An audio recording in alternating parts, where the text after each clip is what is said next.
Votre attention s'il vous plaît. Cet élément est en français. Contactez-nous pour savoir s'il est aussi disponible en la langue de votre préférence. Veuillez aussi noter qu'il est en audio uniquement. Dépourvu de ce fait d'image originaire. À présent, nous vous convions à suivre, depuis christequality.com et évangile-éternel.com, la rubrique Bible mot à mot, ou l'explication prophétique de toute la Bible, livre par livre, chapitre par chapitre, verset par verset, mot à mot. Elle est présentée aujourd'hui par le docteur Alain Zuzi Condé, ministre de l'Évangile éternel. Tous les enseignements du docteur Alain Zuzi Condé sont disponibles sur christequality.com/alaincondé.html. Bonne édification au nom de notre commun Seigneur et Dieu Jésus-Christ. Amen. Que le Seigneur Jésus-Christ vous bénisse abondamment. Nous voici encore devant vous pour la continuité de notre enseignement sur la Bible mot à mot.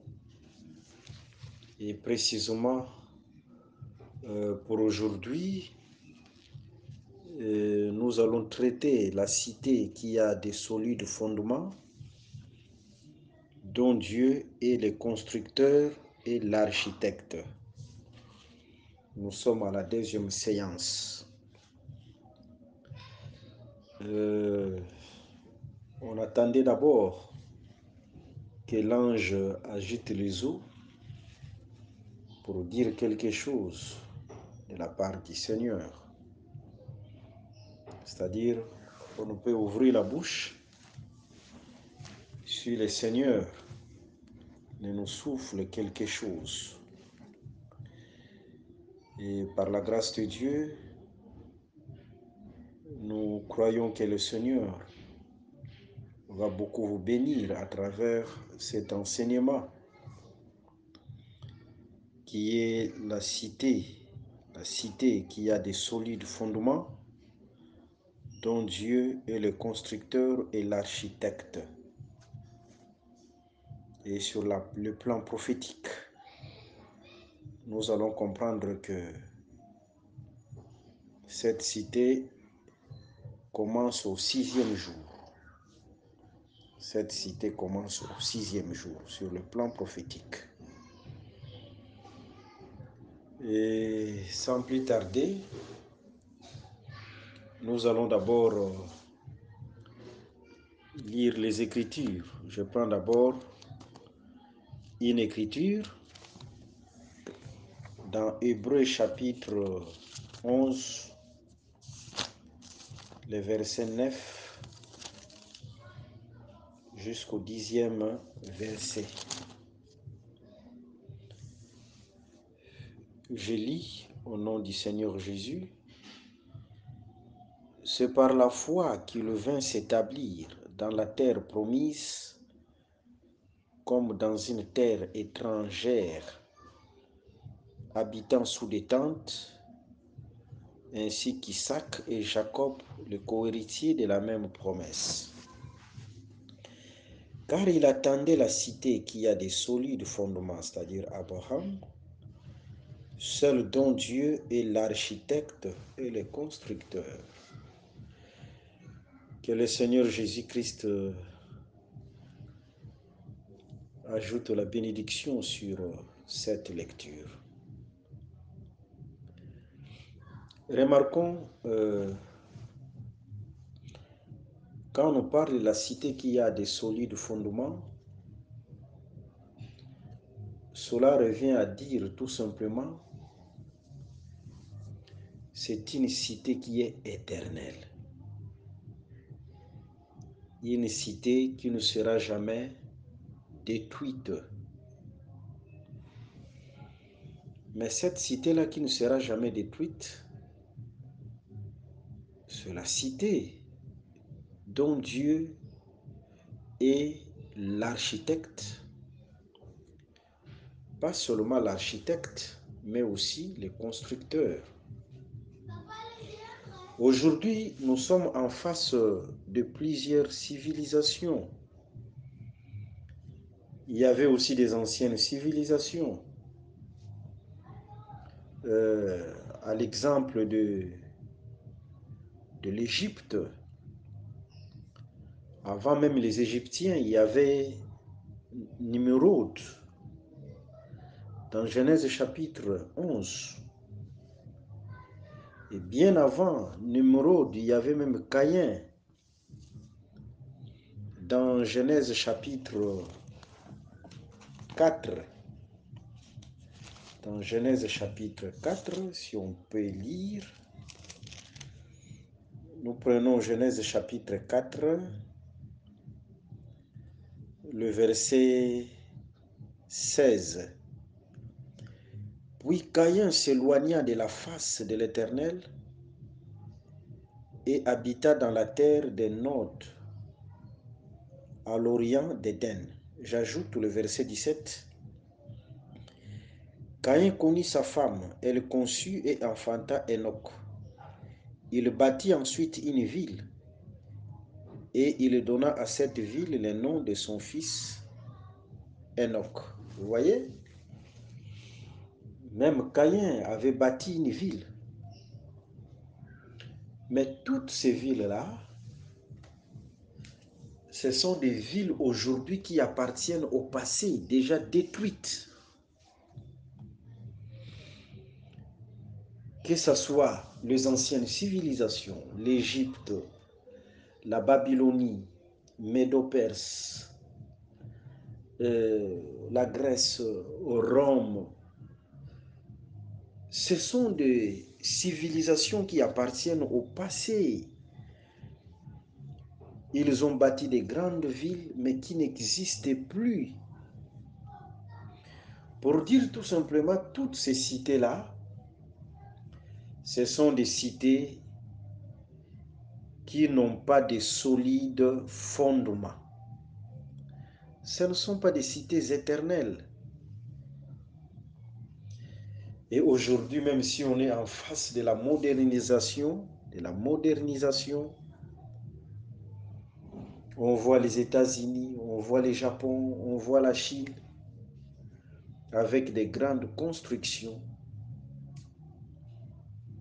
Mais ce ne sont pas des villes, des civilisations éternelles. La seule cité qui sera éternelle, c'est la cité dont Dieu est l'architecte et le constructeur. Et cette cité-là, c'est ça l'espérance d'Abraham. Même si ses pieds étaient sur Canaan, mais Abraham espérait toujours à cette cité-là, dont Dieu est le constructeur et l'architecte. Que le Seigneur Jésus-Christ vous bénisse. Mais remarquons dans les Saintes Écritures, dans le livre de la vérité, Noé a construit aussi. Quand on parle de l'arche, dans Genèse chapitre 6, ce n'est pas Dieu qui a construit. Dieu s'est limité seulement à la conception. Dieu s'est limité à la conception. Il a donné le plan. C'est-à-dire là, il était tout simplement l'architecte. Il a donné le plan, la conception de l'arche. Mais sur le plan pratique, la construction, ce n'était pas Dieu, c'était Noé qui avait construit. Là, c'est au sujet de l'arche. Je prends un autre exemple dans Exode chapitre 25. C'est au sujet du tabernacle. Ici, dans Exode chapitre 25, Dieu aussi s'est limité au niveau du plan. Il a donné le plan, mais l'exercice au niveau de la construction, ce n'était pas Dieu. Les Écritures sont claires. Ce n'est pas Dieu qui avait construit. Si nous allons dans Exode chapitre 31, on nous parle de Oholiab, de Beth-Salil. Ce sont eux qui ont construit les tabernacles et d'autres qui se sont associés à ce travail. Vous voyez, Dieu se limitait seulement au niveau de la conception. Il a donné les plans, mais la construction, c'était d'autres, de Beth-Salil, Oholiab et les autres. Même aussi au temps de David, Dieu va donner les plans à David concernant les temples, mais l'exécution, la construction, ce n'était pas Dieu qui avait construit, c'était les hommes. Vous voyez? Par contre, au sujet de la ville, de la cité qui a des solides fondements, Dieu ne se limite pas seulement à concevoir, à donner le plan, mais il va aussi jusqu'à la construction. C'est-à-dire, il donne le plan et il exécute ce plan-là. Il construit aussi la cité. Vous voyez? Voilà un peu cette cité. Dieu ne sera pas seulement l'architecte, mais il sera aussi le constructeur de cette cité. Que le Seigneur Jésus-Christ vous bénisse. Mais remarquons, comme dit Ecclésiaste chapitre 3, le verset 15, il n'y a rien de nouveau sous le soleil. Si tu vois une chose, comprends tout simplement que cette chose a existé dans le passé. Il n'y a rien de nouveau. Alors, dans le futur, Dieu promet de bâtir une cité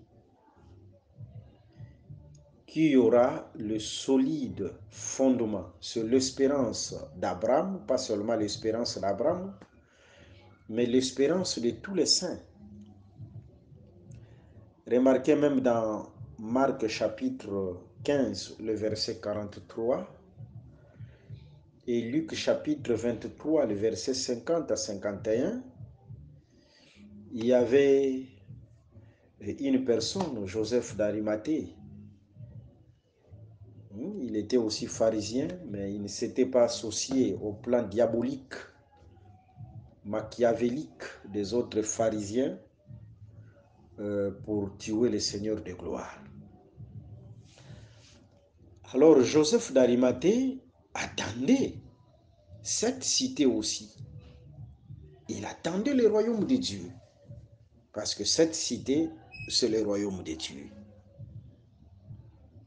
Vous voyez, pour dire tout simplement, même en Israël, il y avait des gens qui attendaient le royaume. Et c'est ça l'espérance des saints. C'est ça l'espérance des saints. L'espérance d'Abraham. Nous attendons une cité qui a des solides fondements.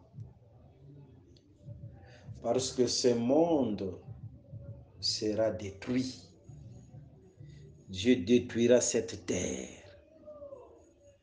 à cause du péché. Il détruira cette terre. Et nous attendons une cité qui a de solides fondements. Mais cette cité-là, Dieu sera pas seulement l'architecte, mais aussi le constructeur. Maintenant, cherchons un peu dans les Saintes Écritures, même dans l'ombre, l'image de cette cité. Parce que si dans le futur Dieu construira une cité ou construira une ville, il faut aussi que dans le passé, les Écritures puissent rendre témoignage. C'est vrai que Dieu parle de plusieurs manières, ou les Écritures parlent de plusieurs manières. Une seule chose, Dieu peut la parler de plusieurs manières. Voilà pourquoi nous prenons une autre écriture pour vérifier cette cité-là dans l'ombre. Avant de la poser dans le futur, nous devons d'abord la voir, cette cité, cette ville dans l'ombre. Est-ce que quelque part, dans les Écritures, il y a un lieu où là où on a mentionné Dieu bâtir une ville, pour que dans le futur, nous puissions avoir aussi l'espérance qu'il le bâtira aussi? Est-ce que dans les Écritures, il y a une trace? Voilà. Raison pour laquelle nous prenons une écriture. Nous sommes dans le livre de Genèse, chapitre 1, le verset 8. Pour dire tout simplement, si nous voulons préciser en lingala, nous disons ceci. Tolobi boye. Nzambe akoki ko bâtir ville mon côté, cité mon côté dans le futur, c'est-à-dire dans la prophétie. Soki tomoni nanu trace na yango te dans les Écritures, dans l'ombre. Il faut premièrement toluka na kati na makomi esika nini soit Nzambe atongaki cité moko, soit atongaki ville moko dans l'ombre, dans les Écritures. Soki tomoni yango te, comprenons que même dans le futur, Nzambe akotikala kotonga cité te, akotikala kotonga ville te. C'est-à-dire, si nous ne voyons pas dans les Écritures, là où Dieu a bâti une cité, une ville, dans l'ombre, s'il n'y a pas de traces, comprenez que même dans le futur, Dieu ne bâtira pas une cité et Dieu ne bâtira pas une ville. Il faut premièrement dans l'ombre que les Écritures rendent témoignage. Vous voyez, il n'y a rien de nouveau.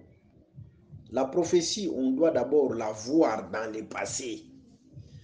Prophétie, il faut tout le monde yango nanu nasima. C'est comme dans Apocalypse chapitre 1. Dans Apocalypse chapitre 1, on devait montrer à Jean les choses futures. C'est ce qu'on appelle la prophétie. Mais pour que Jean voie les choses futures, parce que la voie l'appelait par derrière, Jean devait retourner et voir les choses futures par derrière. La cité qui a des solides fondements, c'est une chose qui est future. Mais premièrement, on doit la voir par derrière, dans l'ombre, dans le passé. Eza makambo eko salema na mikolo ekoya. Mais tokoki komona makambo eko salema na mikolo akoya te, soki premièrement tomoni yango na sima te. Que le Seigneur Jésus-Christ vous bénisse. Voilà pourquoi nous devons d'abord chercher derrière, dans l'ombre, là où Dieu a fait quelque chose concernant cette cité, ou quelque chose concernant bâtir. Est-ce que Dieu a bâti quelque part? Vous voyez, même si les Écritures parlent de plusieurs manières, mais nous devons avoir quand même des traces dans l'ombre. Raison pour laquelle nous prenons une écriture. Nous prenons une écriture, nous sommes dans le livre de Genèse chapitre 2, le verset 8. Genèse chapitre 2, le verset 8. Nous vous informons que la porte du royaume, ce n'est que l'enseignement. Voyez, Dieu a donné la clé du royaume. Jésus a donné la clé du royaume aux hommes. Hein? Il a choisi des hommes qu'il a mis à part et il les a donné la clé du royaume. Il les a donné la clé du royaume. Voyez, je prends une écriture avant d'avancer. Mais il y a d'autres personnes aussi qui ferment la porte du royaume. Il y a d'autres personnes qui ferment la porte du royaume. Dans Matthieu chapitre 16, le verset 19. Dans Matthieu chapitre 16, le verset 19, Jésus prendra les clés du royaume et il les donnera à Pierre. Yesu azwi bafungulo ya royaume apesi yango epai ya Pierre. En d'autres termes, pour entrer dans le royaume, il faut premièrement que Pierre puisse ouvrir. Si Pierre n'ouvre pas, tu n'entreras pas dans le royaume parce que les clés du royaume ont été données à Pierre. C'est dans Matthieu chapitre 16, le verset 19. Les clés du royaume ont été données à Pierre. Pour entrer dans le royaume, non, il faut que Pierre puisse ouvrir pour toi. Il faut que Pierre puisse ouvrir pour toi. Il n'a pas donné la clé du royaume aux pharisiens. Au contraire, les pharisiens, image des faux prédicateurs aujourd'hui, ils ferment la porte du royaume aux hommes. C'est dans Matthieu chapitre 23, le verset 13, les faux prédicateurs, comme les pharisiens, ils ferment la porte du royaume. Ils ferment la porte du royaume aux hommes. Voyez, voilà pourquoi il ne faut pas écouter n'importe, être au pied de n'importe qui. Okozana makolo ya n'importe quel mutute. Voyez, mais quand on parle de Pierre, Pierre représente tous les apôtres. Pierre représente tous les apôtres. Je prends une écriture dans le livre de Jean Actes des Apôtres chapitre 2. Actes des Apôtres chapitre 2. Le verset 14. Alors Pierre, se présentant ou se leva avec les 11. Pierre se leva avec les 11. Actes des Apôtres chapitre 2, le verset 14. Pierre se leva avec les 11. Pierre a se présenté à Télémie avec les 11. Quand ce jour-là, Pierre se levait, tous les apôtres étaient représentés dans Pierre. Parce que bango nyonso bazaki na lilakisi moko, tous avaient le même enseignement. Ils avaient un même enseignement tous. Voilà pourquoi quand Pierre se levait, c'était aussi tous les apôtres qui se sont élevés.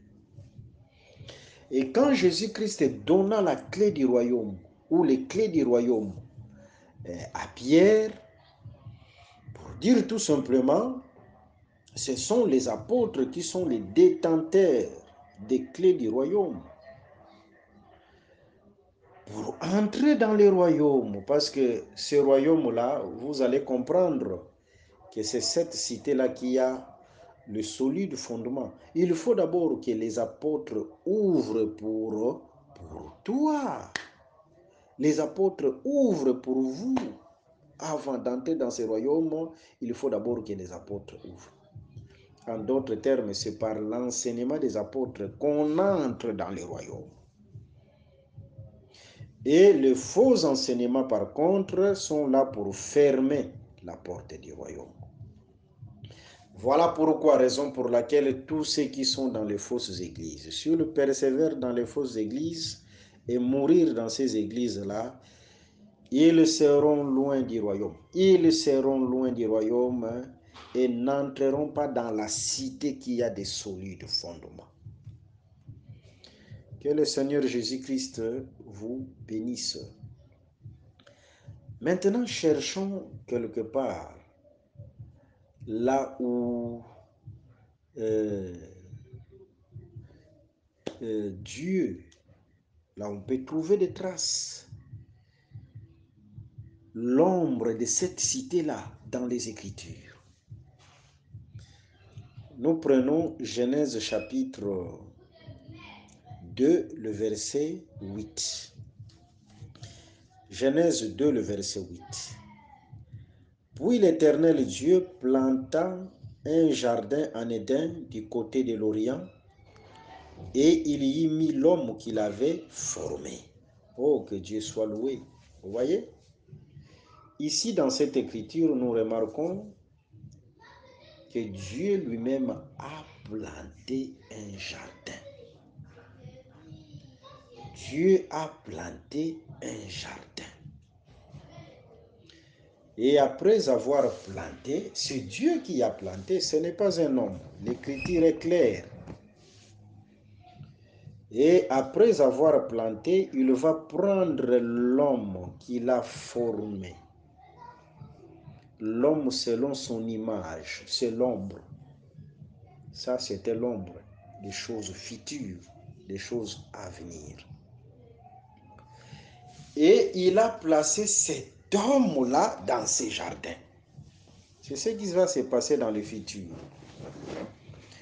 Vous voyez, ces jardins ici, c'est l'image de cette cité dont Dieu lui-même sera le bâtisseur, le constructeur. C'est ces jardins ici. C'est l'image de cette cité-là. Nzambe ye moko azui jardin aloni elanga jardin. Azui moto akotisi ye na kati na elanga o ye moko Nzambe alonaki. Mais pas n'importe quel homme, c'était l'homme fait à son image. C'était l'homme fait à son image. Et il donne la domination à cet homme-là. Apesi motoana la domination. Il lui a donné la domination, c'est-à-dire Adam, on lui a donné la domination sur les animaux et sur toutes les créatures. Vous voyez? Et c'est ce qui va se passer dans le futur. Dans la prophétie, Dieu bâtira une cité. Il bâtira une ville. Et prendra l'homme créé à son image. Je vais expliquer ça tout de suite. Il va prendre cet homme-là créé à son image et le placer dans cette ville-là. Et il donnera à cet homme-là la domination et l'autorité sur les animaux. Oh non, c'est merveilleux. Mais l'homme doit être à l'image de Dieu. Vous voyez, cette chose-là est prophétique. Cette chose-là est prophétique. Que Dieu vous bénisse, que Dieu vous bénisse. Comprenez que quand on parle des animaux, on voit directement les royaumes de la terre. Il y a aussi des hommes animaux, hommes animal. Vous voyez, c'est-à-dire quand on parle des animaux, on voit aussi des hommes animaux On voit aussi les royaumes de la terre, ce sont des animaux. Là, nous sommes dans le livre de Daniel chapitre 7. Dans le livre de Daniel chapitre 7, je vais lire cette écriture rapidement et dire un mot parce que ce sont des choses prophétiques. Que Dieu vous bénisse abondamment. Et je crois qu'à travers cet enseignement, le Seigneur vous ouvrira l'intelligence et fera encore de grandes choses dans vos vies, dans vos ministères. Je suis là, Daniel chapitre 7. Ok. Le verset 11 jusqu'au 13e verset. Je regardais alors, à cause des paroles arrogantes que prononçait la corne, et tandis que je regardais, l'animal fit tuer, et son corps fit anéanti, livré au feu pour être brûlé. Il s'agit de la chute de la grande Babylone, de la chute de l'Antichrist.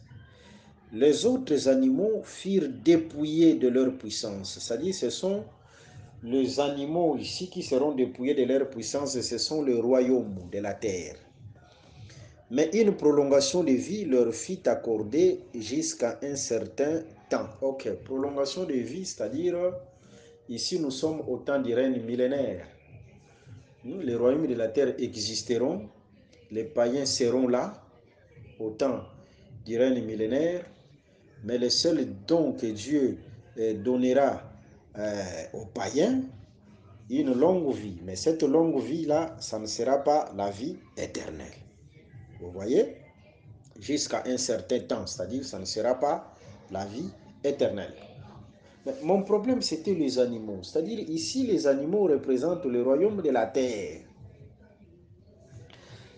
Quand Dieu a planté son jardin, c'est ça, la cité avec solide fondement, c'est ça l'ombre de la cité avec solide fondement. Mais il va prendre l'homme, pas n'importe quel homme, l'homme créé à son image. L'homme créé à son image, le mettre dans ses jardins. Vous voyez, c'est-à-dire le mettre dans cette cité. Et il donnera le pouvoir à cet homme-là. Cet homme-là, Adam, là nous sommes dans l'ombre, on lui donnera le pouvoir sur les animaux. Je précise ces animaux ici.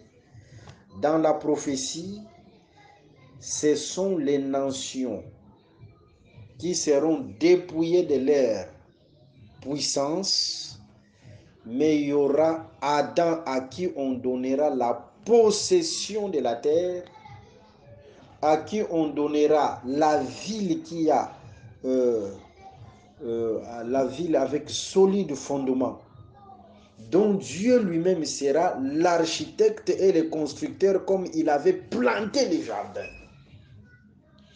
Vous voyez?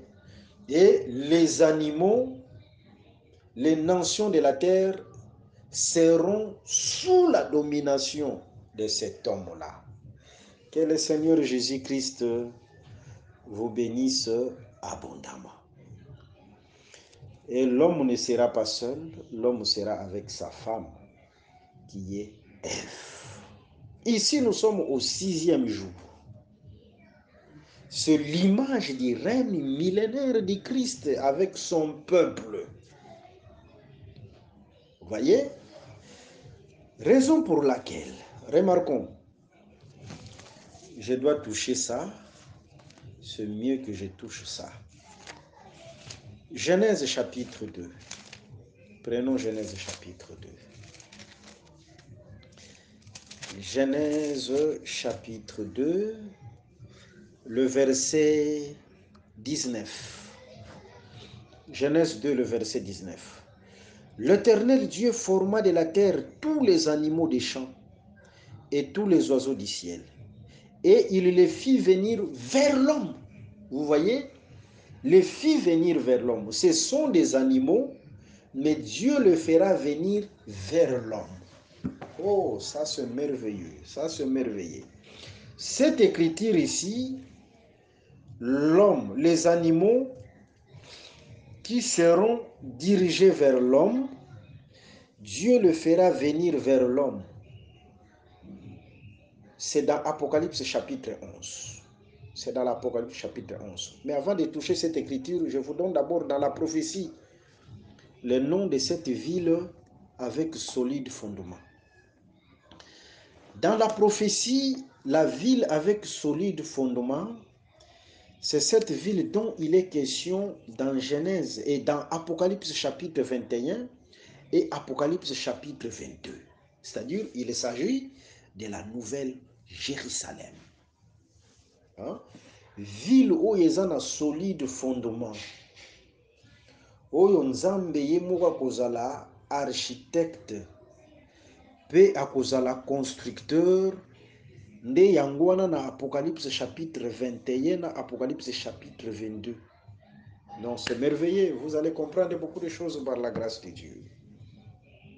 Et c'est cette ville-là, oyo bazobenga la nouvelle Jérusalem. Et pourquoi aussi nouvelle Jérusalem? Nous allons comprendre ça.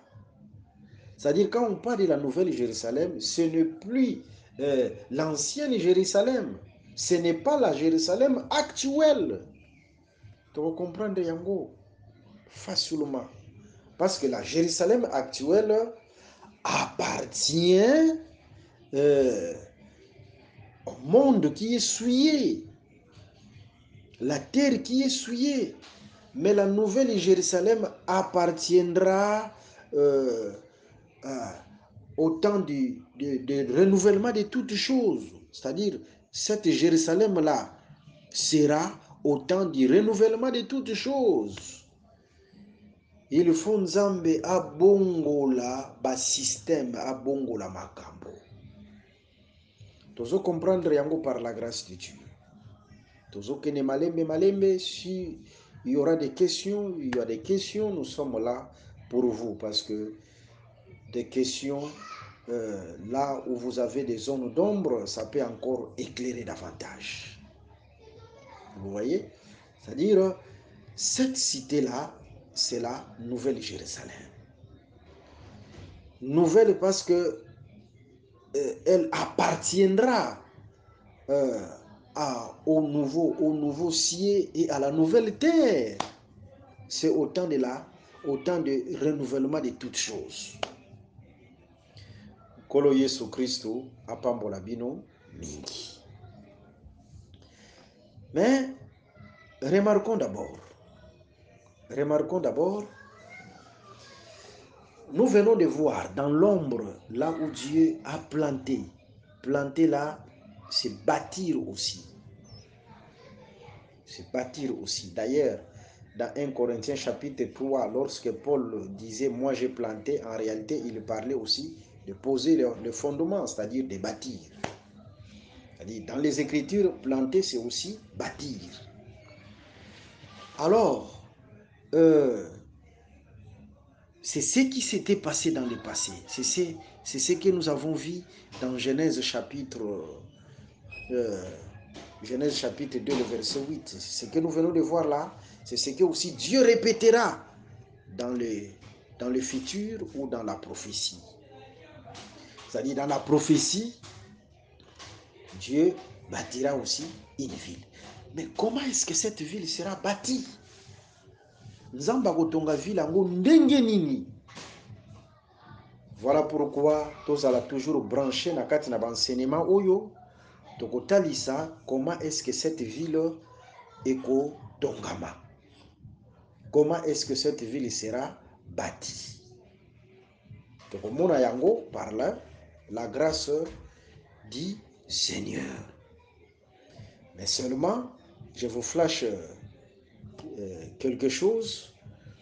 Quand Jésus-Christ montait à Jérusalem avec ses disciples, dans Luc chapitre 19, le verset 11, quand il montait à Jérusalem, les disciples voyaient comme le royaume devait apparaître, le royaume devait paraître.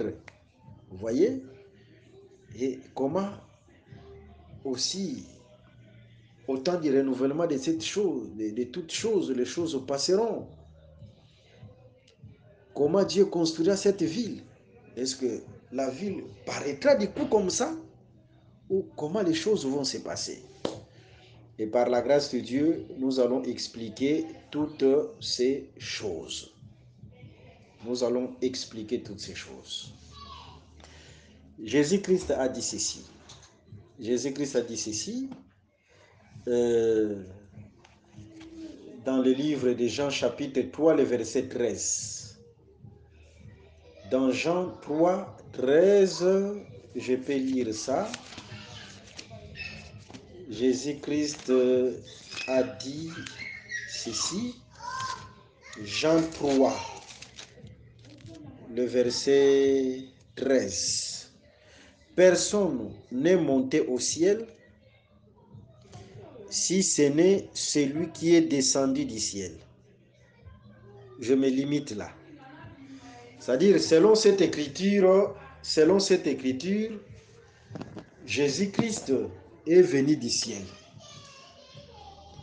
Parce que dans la prière aussi de notre Père, que ton règne vienne. Voyez, le règne de Jésus-Christ viendra sur cette terre. Mais quand Jésus-Christ dit qu'il est venu du ciel, mais sur le plan pratique, nous allons voir que Jésus est sorti de la femme. Il est sorti de la femme, mais dans Jean chapitre 3, le verset 13, il dira qu'il était venu du ciel. Mais sur le plan pratique, nous allons voir que Jésus-Christ était sorti de la femme. Tout ça, nous sommes en train de vous faire réfléchir un peu comment les Écritures résonnent. Et par là, vous allez comprendre, quand nous allons donner la lumière, comment est-ce que cette ville sera construite. Et vous verrez que les écailles tomberont facilement. Mais premièrement, nous avons voulu d'abord préciser que dans l'ombre,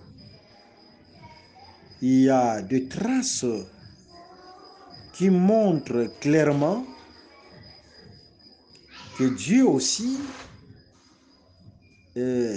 avait bâti une ville, ou en d'autres termes, a planté un jardin. Vous voyez?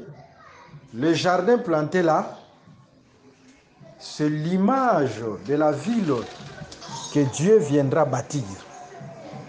Le jardin planté, c'est l'image, je répète et j'insiste, c'est l'image de la ville que Dieu viendra construire. Et cette ville-là, précisons, c'est ça, la Nouvelle Jérusalem. Ok. Nous voulons aussi préciser que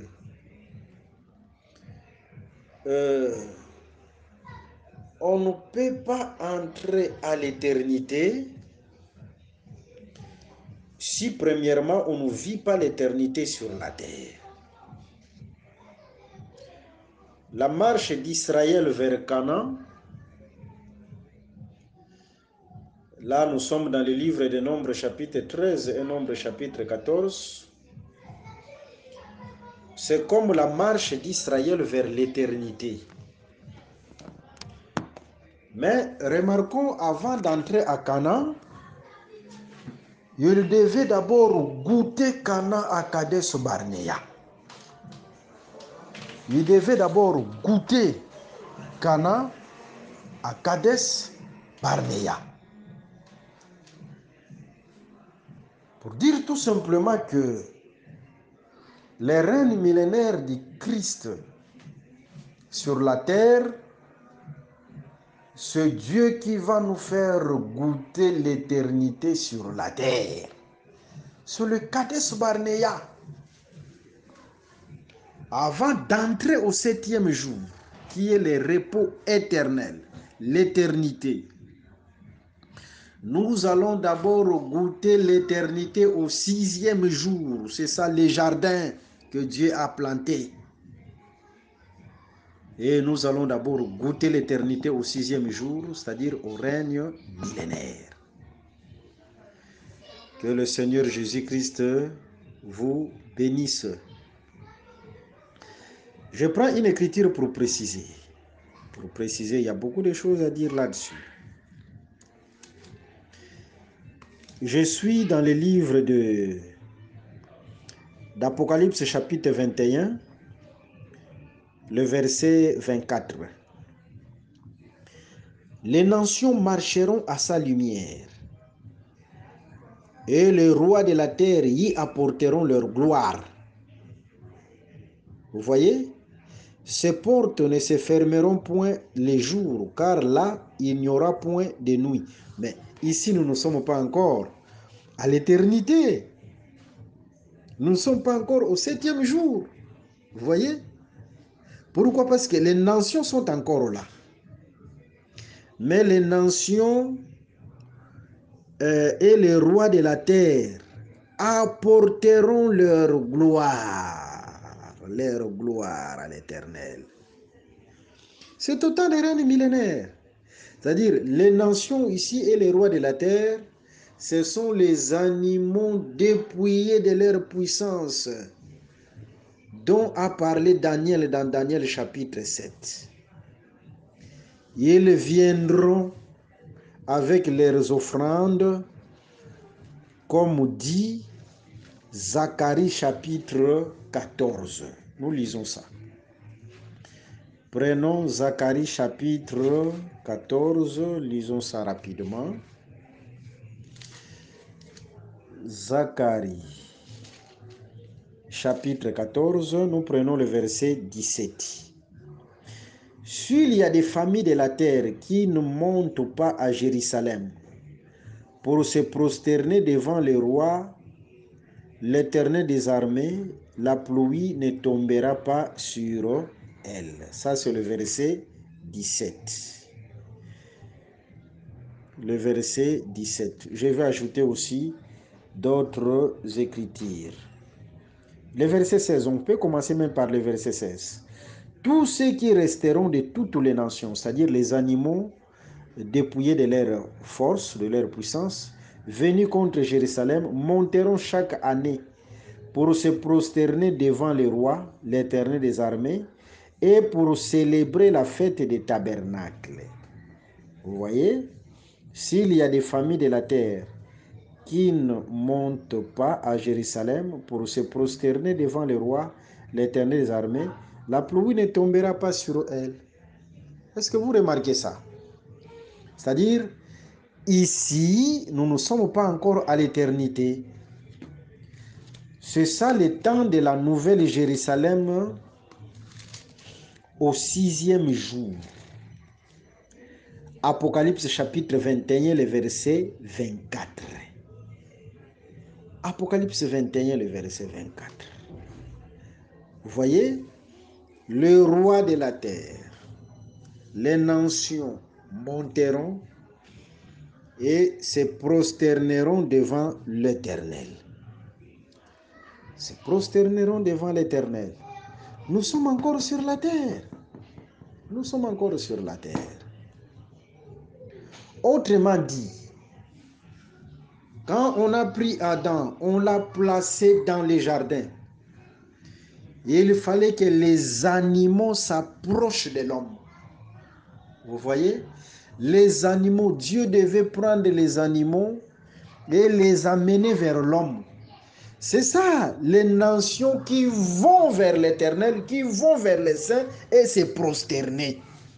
C'est ça les animaux qui devaient être amenés devant l'homme. Que le Seigneur Jésus-Christ vous bénisse. Pour confirmer tout simplement, cette nouvelle Jérusalem, c'est ça le jardin que Dieu avait planté. Et il plaça l'homme, mais l'homme selon son image. Et la femme qui reflétait l'homme, il a placé dans ce jardin-là, dans cette ville-là.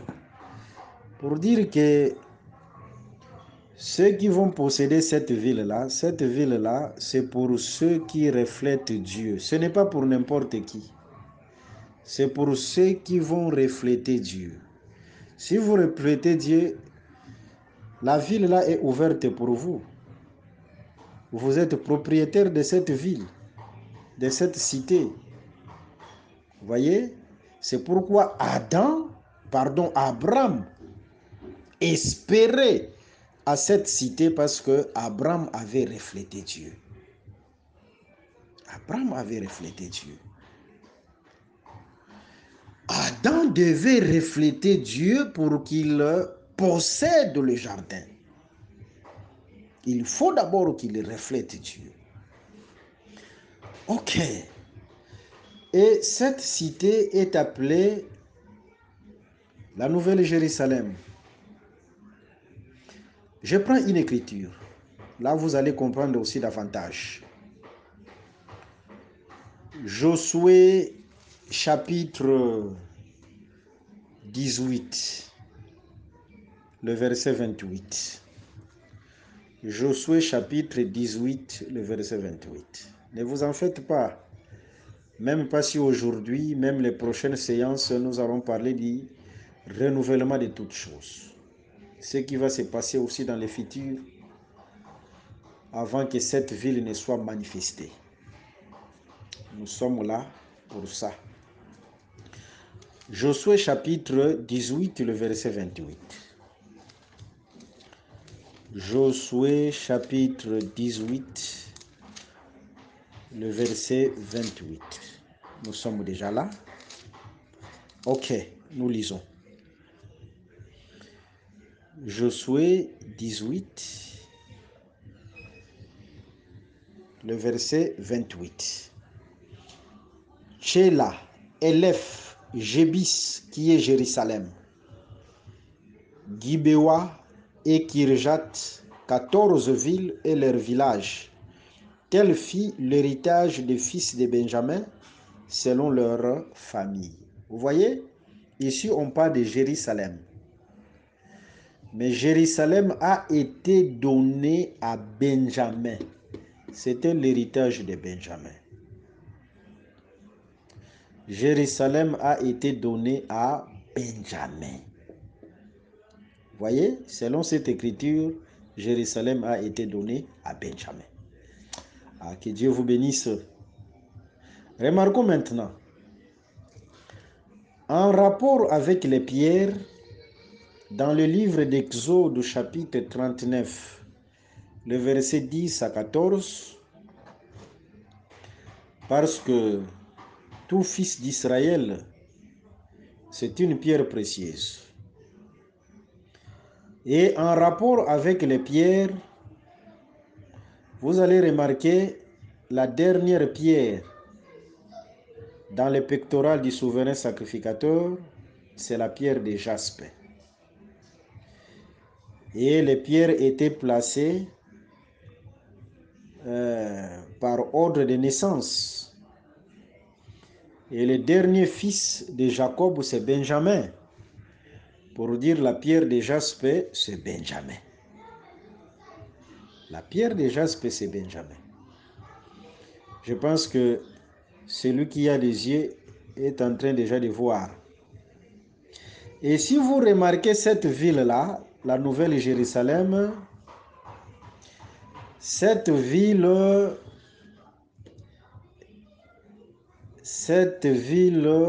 reflète une pierre. Cette ville reflète une pierre. Dans Apocalypse chapitre 21, Et Apocalypse chapitre 22, cette ville reflète la pierre de jaspe. Ce n'est pas un hasard. Premièrement, cette ville, c'est Jérusalem. Et Jérusalem a été donné à qui? Jérusalem a été donné à Benjamin. Qui est Benjamin? Benjamin, c'est la pierre de jaspe. C'est-à-dire, depuis l'ombre déjà, les Écritures nous montrent que Jérusalem a été donné à Benjamin. Et Benjamin, c'est la pierre de jaspe.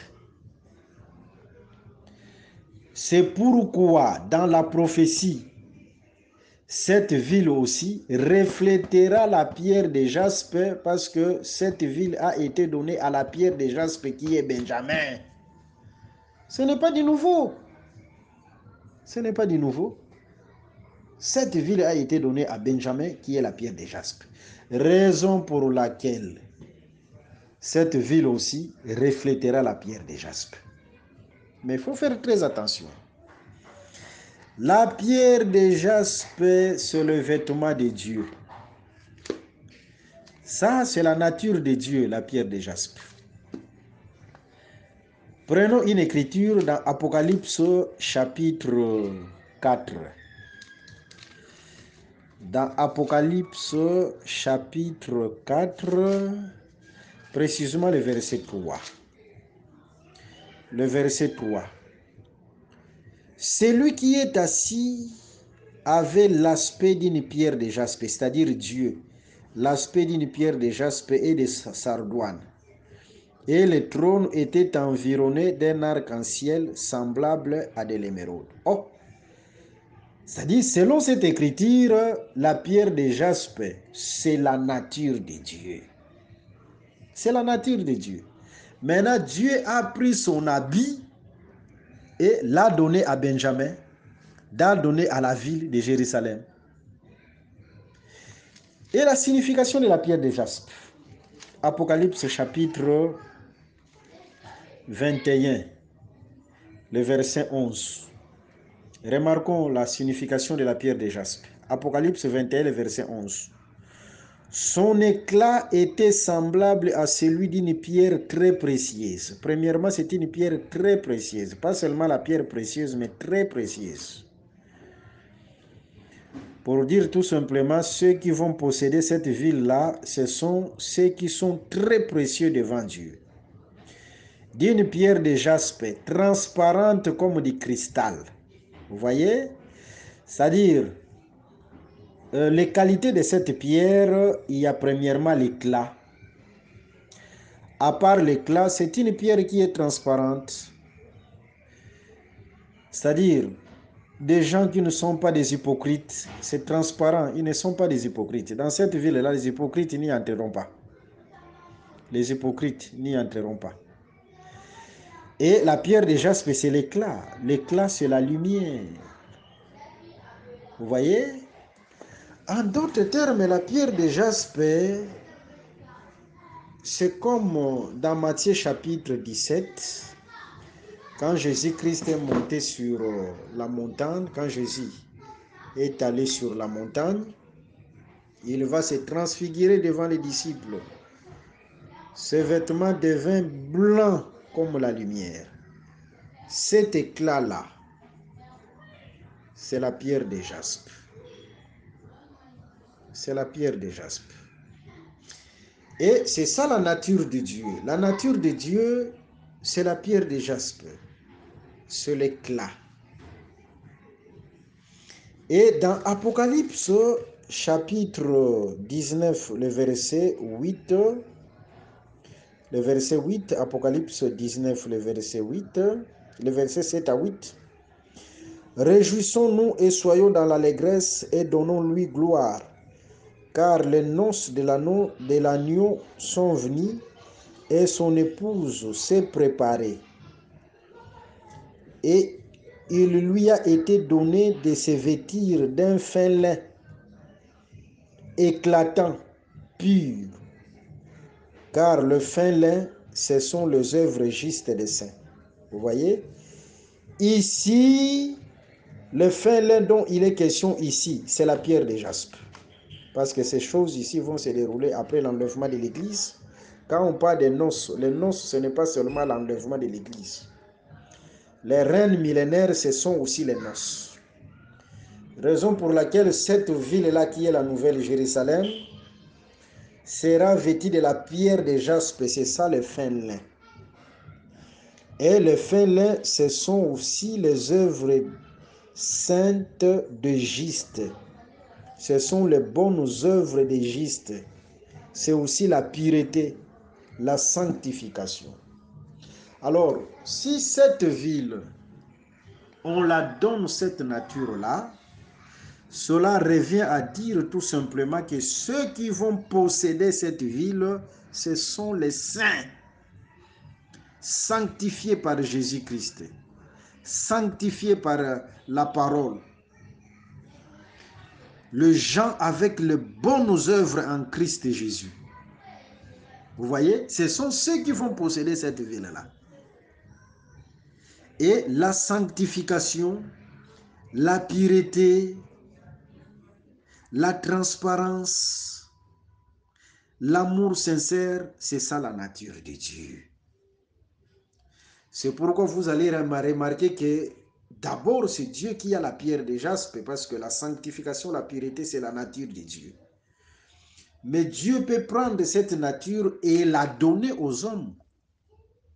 Et ces hommes-là qui vont incarner cette nature-là, ce sont ces hommes-là qui vont posséder cette ville-là qu'on appelle la Nouvelle Jérusalem. C'est-à-dire, cette ville-là, la cité qu'il y a avec solide fondement, ce n'est pas réservé pour n'importe qui. Cité où ekozala na solide fondement, eza pona mutu nyonso te. Eza pona mutu nyonso te. Cité wana o bazobenga Nouvelle Jérusalem, bamoni yango balatisi yango libanga ya jaspe. C'est vrai, ceux qui balatisi yango libanga ya jaspe, ce n'est pas étonnant parce que dans Josué chapitre 18, le verset 28, Jérusalem bapesaki yango Benjamin. Bapesaki yango Benjamin. Qui est Benjamin? Benjamin, c'est le dernier. Benjamin, même Nani, Ribin abenga qui est mwana, enfant. Natango bachaki na libulu. Era yaki koluka, Benjamin zalaki lisusu te, Ribin lobi, où est l'enfant? Wani zalaki Joseph, abengi Joseph, où est l'enfant? Et si Joseph a été appelé l'enfant, comprendre que Ribin, il était aussi enfant par rapport à bandeko mususu, parce qu'il était le dernier. C'est-à-dire, oyo azalaka ya suka azalaka pe mwana, ndenge babengaki Joseph enfant. C'est-à-dire, oyo azalaka ya suka azalaka pe mwana. Nde Benjamin azalaki ya suka, ozie pe ya bandekone mususu azalaki pe mwana. Yango ko remarquer que Jésus-Christ, il faut le baquer, le royaume des cieux, c'est pour les enfants. Royaume ezapona bana. En réalité, mwana c'était Benjamin parce que c'est lui qui était le dernier. Yende mutu azalaki ya suka, yende mutu azalaki mwana, Benjamin. Raison pour laquelle il faut avoir Jérusalem, parce qu'il était un enfant au regard des autres. Même si Joseph a été appelé enfant par Ribin, à combien plus forte raison Benjamin qui était le dernier. Vous voyez? Et les royaumes, c'est pour ceux qui se sont fait les derniers. C'est pour eux, c'est-à-dire c'est pour les enfants. Raison pour laquelle on doit donner Jérusalem à Benjamin, parce que Benjamin, à l'égard des autres, à l'instar des autres, il était enfant, le dernier. Et on a donné Jérusalem à Benjamin. Mais qui était Benjamin? Benjamin était la pierre de jaspe. C'est pourquoi quand on regarde la Jérusalem, la Nouvelle Jérusalem, on voit la pierre de jaspe. C'est ça Benjamin. Et c'est la nature aussi de la sanctification, de la pureté, des bonnes œuvres. Pour dire tout simplement, ceux qui vont posséder cette ville-là, ba oyo bakozwa cité wana eza nde bato oyo bakomi bana mike à l'égard de la parole de Dieu. Batiki liloba ya Nzambe ekamba bango, bakomi bana. Mais pas seulement bakomi bana, mais comme Pierre de Jaspe, bapesi bango lolenge ya bonzambe. C'est ça Adam qui avait reflété Dieu. Yango komonete, il faut bazwa Adam a reflété Nzambe pe batia ye na le jardin. Refléter Dieu, c'est ça la pierre de jaspe. Il faut premièrement que vous puissiez refléter Dieu avant d'entrer dans cette cité-là. Et ça sera une cité éternelle dont Dieu lui-même est le constructeur et l'architecte. Raison pour laquelle ne nous lassons pas de faire le bien. En Christ Jésus surtout. Parce que toutes les œuvres en dehors de Jésus-Christ, ce sont les œuvres des Nicolaïtes. Mais les bonnes œuvres que Dieu agrée, ce sont les œuvres en Christ Jésus. Tout ce que tu dois faire, fais-le à cause de Jésus. Et que personne ne te décourage de faire les bonnes œuvres parce que ça fait partie de la pierre de jaspe. Tu veux soutenir l'œuvre, soutiens l'œuvre, que personne ne te décourage. Que l'entourage ne te décourage pas. Ça fait partie de la pierre de jaspe. Vous voyez, tu veux soutenir le ministre de Dieu, fais-le sans murmure. Ça fait partie de la pierre de jaspe. Tu veux soutenir les saints, fais-le. Ça fait partie de la pierre de jaspe. Maintenant, cette nature-là de la pierre de jaspe, nous allons posséder cette cité-là à cause de cette nature-là de la pierre de jaspe. C'est la nature de Dieu.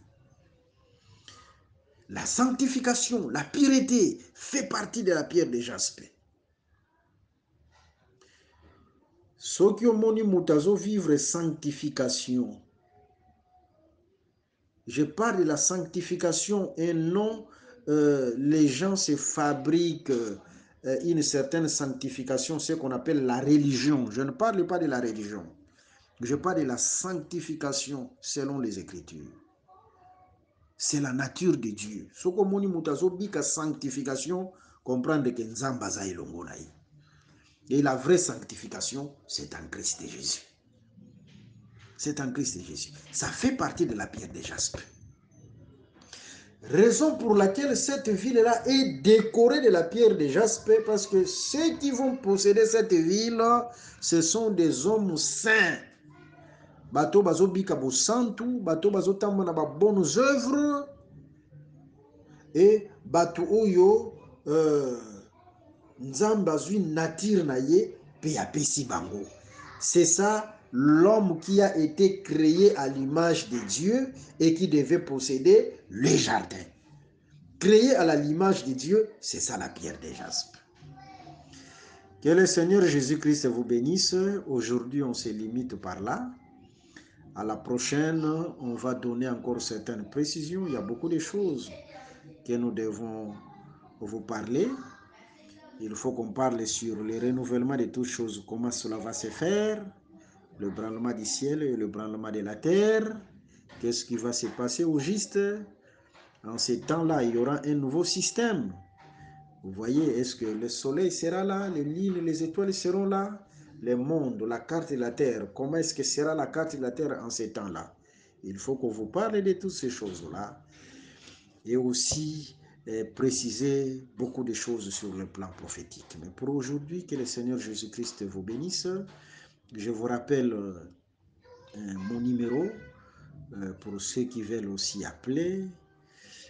Mon numéro, c'est un numéro aussi qui est lié au WhatsApp que j'utilise sur WhatsApp. C'est plus 243 81 28 55 419. Plus 243 81 28 55 419. Que le Seigneur Jésus-Christ vous bénisse. Merci d'avoir suivi ce message et que Jésus-Christ vous bénisse. Si vous avez une question à l'intention de l'homme de Dieu, si vous voulez que l'homme de Dieu prie pour vous, si vous voulez vous confier à l'homme de Dieu, ou si vous voulez tout simplement bénir l'homme de Dieu, contactez-le directement si ses coordonnées sont disponibles depuis sa page. Sinon, contactez-nous et nous lui transmettrons vos préoccupations. N'oubliez pas de faire un tour à notre page évangélisation pour voir en quoi vous pouvez vous rendre utile à Christ par cette œuvre. Que Dieu vous bénisse tous. Amen. ChristQuality.com. Les cieux en un clic de la souris. Évangile-éternel.com. Le site de l'Évangile éternel. Christ et Quality Fondation, équilibrer la manne ramassée dans le désert de sorte que chacun ait un eumère.